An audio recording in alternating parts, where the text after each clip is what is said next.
Thank you. Let me bring the mic down. First of all, it's good to see that everybody's email is working. I apologize for all those emails 3 o'clock in the morning, but when you're up, you have nothing else to do. I want to thank Al, Kevin, John for your wonderful remarks. Each of you read your speech exactly as I wrote it.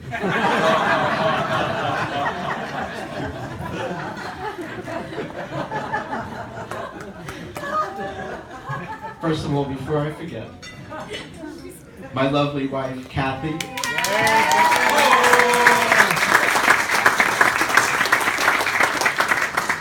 I'm very happy everyone's here to attest to all those meetings that I actually go to.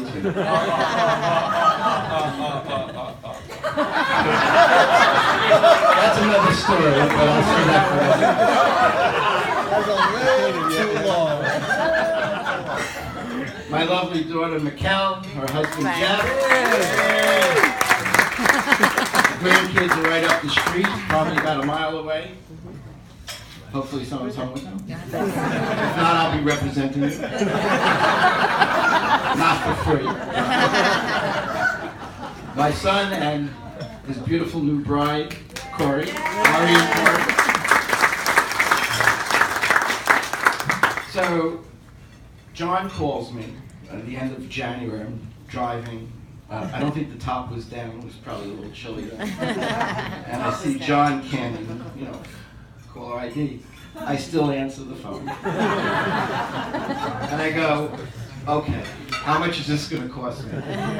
What dinner did I forget to go to, or which one's coming up? And he goes, Ed,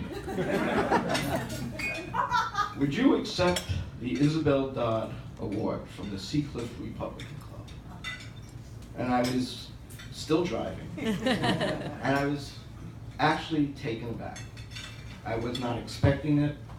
I know people in the past, I've been to dinners, which I'll talk about in a minute, and it really touched me, and I thank you.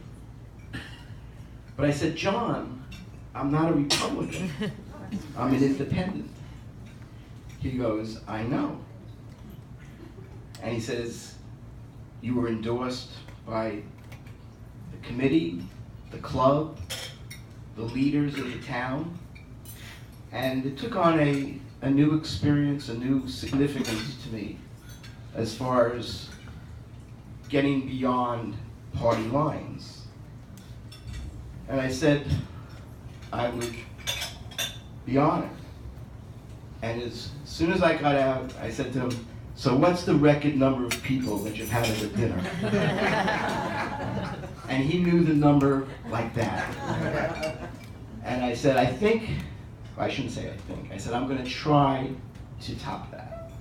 And I applaud each and every one of you for topping that.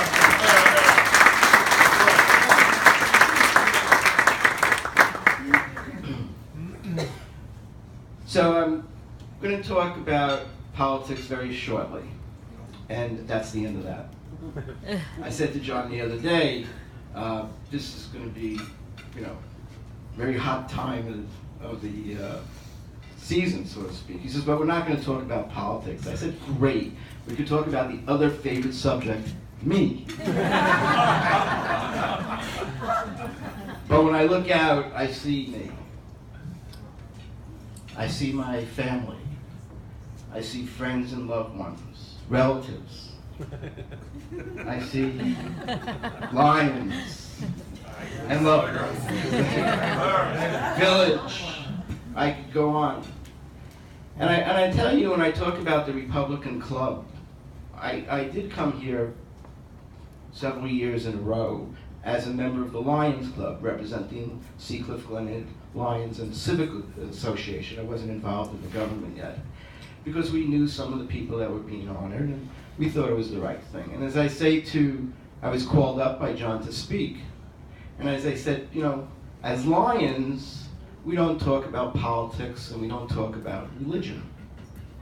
But that doesn't mean we leave our ethics, our morals, or our ideals at the portal door.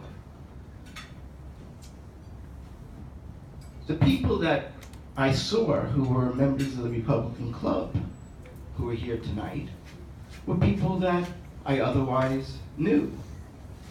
There was Jeff Vitale. Jeff Vitale I met when he was 13, my son's best man at the wedding. And I tell the story, they went to college together, best friends. So I'm dropping off Jeff after, of all things, a bar mitzvah. I must have been like 12:30 at night. And I'll never forget this, and I relay this story.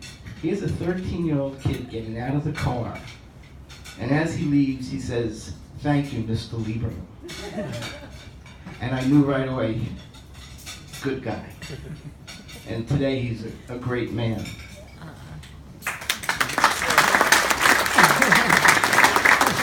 So he was one of those people in the room that I would not have otherwise gone to,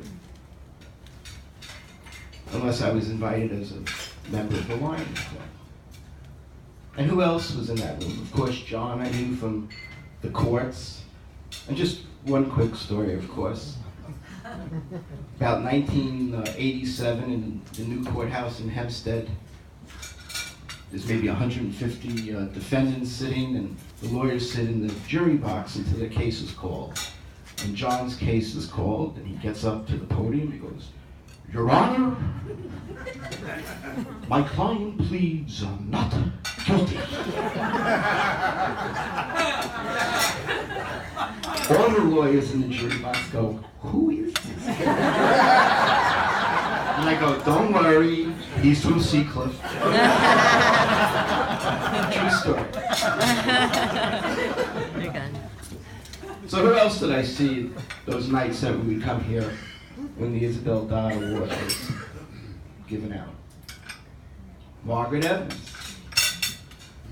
Her brother Mike, who's not here tonight, was one of the first persons I met when we moved into Seacliff at the old Max, getting coffee in the morning. So these are what I'm talking about. It's not parties. It's not lines. It's the individuals beyond that. Isabel Dodd was the commissioner of elections in Mineola, 400 County Seat Drive. So in 1978, I'm a 26, 27-year-old, just admitted, newly appointed assistant district attorney, and Dennis Dillon, his mantra was that the office would be apolitical. So as soon as I was sworn in, I walked across the street, went into the Board of Elections, where Isabel Dodd was there, and her name was prominently displayed. And at that point, I filed as an independent, so that